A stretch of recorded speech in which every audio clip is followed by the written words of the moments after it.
5, 4, 3, 2, 1. नमस्कार मित्रांनो, मी संतोष शिंदे. माझं मत या आपल्या नवीन यूट्यूब चॅनलमध्ये तुम्हा सर्वांचं स्वागत करतो. तर मित्रांनो, मागील व्हिडिओ जो आपण मध्य रेल्वेवर बनवलेला, त्याच्यात मी गाड्यांना जर वेळेवर चालवायचे असेल तर मेल एक्सप्रेसला पर्यायी मार्ग उपलब्ध व्हावा, हे मी त्याच्यातून अपेक्षा व्यक्त केलेली आहे.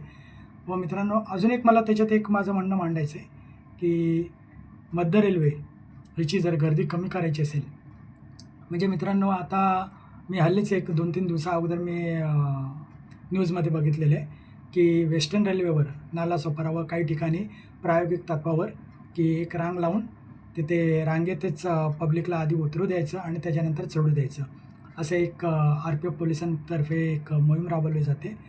तर ते किती यशस्वी होईल हे पुढील काळ सांगेलच. परंतु मित्रांनो, मध्य रेल्वे हा एक वेगळा विभाग आहे की वेस्टर्न रेल्वे मित्रांनो, एक चर्चगेट ते विरार हे 60 किलोमीटरचं अंतर आहे. तर त्यामुळे त्यात तशी उपाययोजना करणं मे बी एक यशस्वी होईल देखील काही प्रमाणात, परंतु मला त्याचा डाऊट आहे किती प्रमाणात यशस्वी होईल. परंतु जरी ती यशस्वी झाली तरी मित्रांनो, मध्य रेल्वेवर ती योजना राबवणं एक मला खूप मोठे चॅलेंज वाटतं आणि ते करताना म्हणजे मला तरी ते अशक्य वाटतं. कारण मुंबई छत्रपती शिवाजी महाराज टर्मिनस ते कर्जत, खोपोली किंवा कसारा हे अंतर जे मी मागील व्हिडिओत देखील म्हणालेलं आहे की 120 किलोमीटर मित्रांनो अंतर आहे.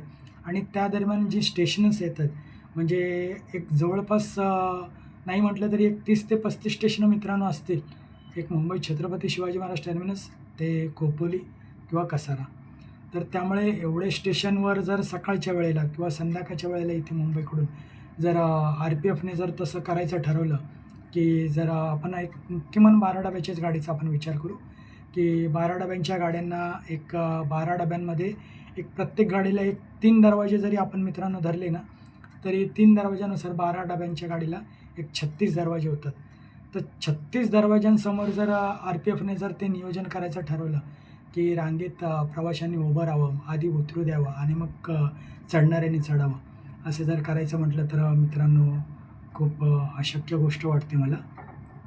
ठीक आहे, कुठली चांगली गोष्ट होत असेल तर त्याला वेळ नक्कीच लागतो आणि नक्कीच ती योजना यशस्वी हो, ही माझी देखील अपेक्षा आहे.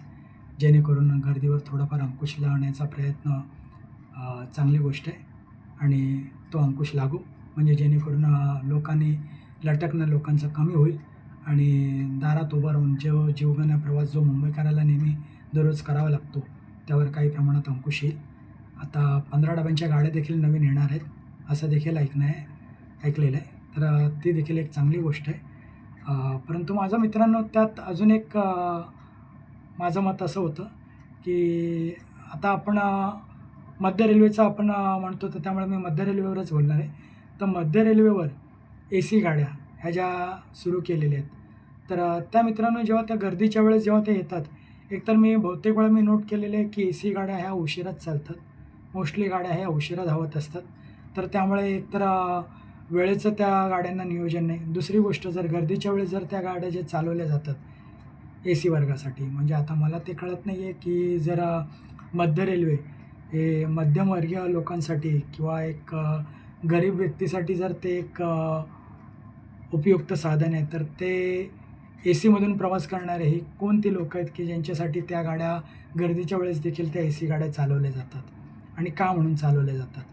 की एक मी मध्येच एक व्हिडिओ बघितला की आता हल्लीमध्ये 26 जानेवारीला मुंबई छत्रपती शिवाजी महाराज टर्मिनस ते पनवेल या दरम्यान हार्बर रेल्वेवर ACचे एक नवीन लोकल सुरू करण्यात आले, ज्याच्या एक अपमध्ये 7 फेऱ्या आणि डाऊनमध्ये देखील 7 फेऱ्या, असं आता कमी जास्त होऊ शकतात मित्रांनो, परंतु मी 7-7 फेऱ्या असं मी ऐकलेलं आहे.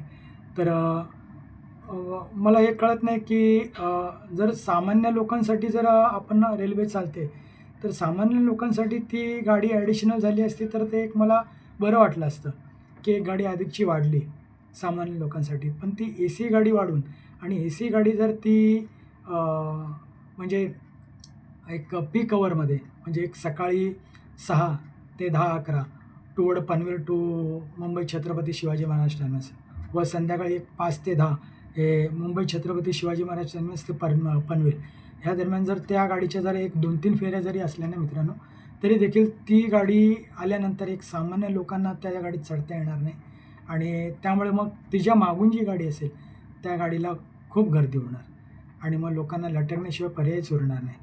तर त्यामुळे कारण तिकीटचा देखील जर आपण विचार केला, तर मुंबईत छत्रपती शिवाजी महाराज टर्मिनस ते पनवेल हे तिकीट ₹110 आहे मित्रांनो, AC गाडीचं.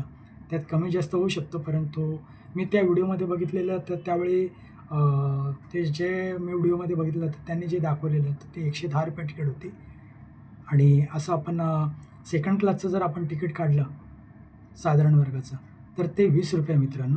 मुंबईत छत्रपती शिवाजी महाराज टर्मिनस ते पनवेल. तर ₹20चं तिकीट आणि ₹110चं तिकीट हे खूप तफावत आहे मित्रांनो. हे सामान्य वर्गाला परवडणारं नाही आहे. तर आपण एकीकडे जर आपण म्हणू की बाबा गारेगार लोकांचा प्रवास, तर ते खूप चुकीचं आहे असं मला वाटतं.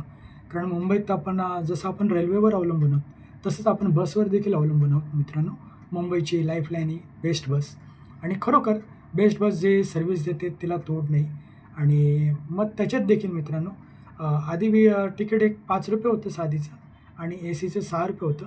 परंतु मागील वर्षभरापासून एक साध्या बसचं तिकीट एक ₹10 झालं आहे आणि AC बसचं ₹12. तर मित्रांनो ₹10 आणि ₹12 हा फरक आपण समजू शकतो. एक ₹2चा फरक आहे ना.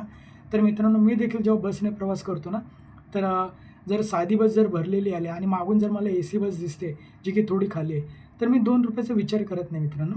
मी ₹12चं तिकीट काढून मी AC बसमधून प्रवास करतो. कारण इवन जरी उभं राहून जरी प्रवास करायचा असला, तरी उन्हातान्हाचा मला तो गारेगार प्रवास मला करायला ₹2 जास्त देऊन मला तो आवडेल. तर मी तो करतो देखील. परंतु मित्रांनो ते रेल्वेमध्ये करता येत नाही. रेल्वेमध्ये जर मी ₹20चे तिकीट काढून जर मी पनवेलला जातो आहे, तर मला उभ्याने जायचं आहे आणि त्यावेळी जर AC लोकलची जर त्यावेळी जर टायमिंग आहे, तर मी ₹110चं तिकीट काढून मित्रांनो मी जाणार नाही की भले माझा गारेगार प्रवास, भले मला उभं राहावं लागलं तरी पण माझा गारेगार प्रवास होईल. परंतु त्यासाठी मी ₹80 ते ₹90 मी अधिकचे देणार नाही मित्रांनो. तर हे माझं मत आहे मित्रांनो. मला माहीत नाही की म्हणजे बाकी सामान्य लोकांचे काय विचार असतील त्यामागे, काय मतं असतील. प्रत्येकाचा मतप्रवाह हा वेगळा असतो. तर माझं मत तर मित्रांनो हेच आहे की मला ते परवडणारं नाही. तर आयदर तुम्हाला जर AC रेल्वे जर मध्य रेल्वेला वाढवायच्याच असतील, तर अवश्य वाढवाव्या. सामान्य वर्गाचा एक प्रवास गारेगार करण्याचा जर मध्य रेल्वेचा विचार असेल, तर नक्कीच गाड्या वाढवाव्यात. परंतु मग त्यात तिकीट व पास ह्यामधील हे जे साधारण वर्गाचं तिकीट आणि ACचं तिकीट ह्याच्यात जी तफावत आहे ना मित्रांनो, ती किमान कमी करण्याचा प्रयत्न करावा. म्हणजे जर ₹20 जर मुंबई छत्रपती शिवाजी महाराज टर्मिनस ते कल्याण व पनवेल हे जर ₹20 तिकीट असेल, तर ACचं तिकीट हे किमान हे ₹30 ते ₹40च्या आसपास ठेवावं. तसंच पास जर एक ₹200-250 पास आहे, तर ACचा पास एक साधारण 400-500च्या आसपास असावा. एकदम 1000-1200 जाऊ नये. कारण जर तसा फरक असेल, तर काही मुंबईकर ते अफोर्ड करू शकेल, काही मध्यमवर्गीय ते अफोर्ड करू शकेल. अन्यथा मित्रांनो ते काही जरा एकदम श्रीमंत वर्गाला जर ते खुश करण्यासाठी जर त्या गाड्या जर चालवल्या जात आहेत की त्यांचा प्रवास, तर मित्रांनो आपण कोस्टल रोड, एक्सप्रेसवे वगैरे आपण हे जे बांधतो आहे, जे कामं चालू आहेत, जे भुयारी मार्ग, मेट्रो हे तिथं आहेच मित्रांनो. ते पैसेवाल्यांसाठी, श्रीमंत लोकांसाठी त्या वेगळ्या अदर ॲक्टिव्हिटी आहेतच, ते सरकार करतायच. परंतु किमान रेल्वेला त्यातून मोकळं ठेवावं. मध्य रेल्वे ही वेस्टर्न असो, हार्बर असो, तिन्ही रेल्वेंबद्दल मित्रांनो मी एकच म्हणणं माझं राहील की किमान मध्यमवर्गीयांसाठी रेल्वे सोडावी. त्याच्यात AC लोकलचा त्याच्यात इंटरफेअर नको मित्रांनो. AC लोकल नसावी हे माझं मत आहे. तर तुम्हाला काय वाटतं हे मला कमेंट बॉक्समध्ये अवश्य कळवा.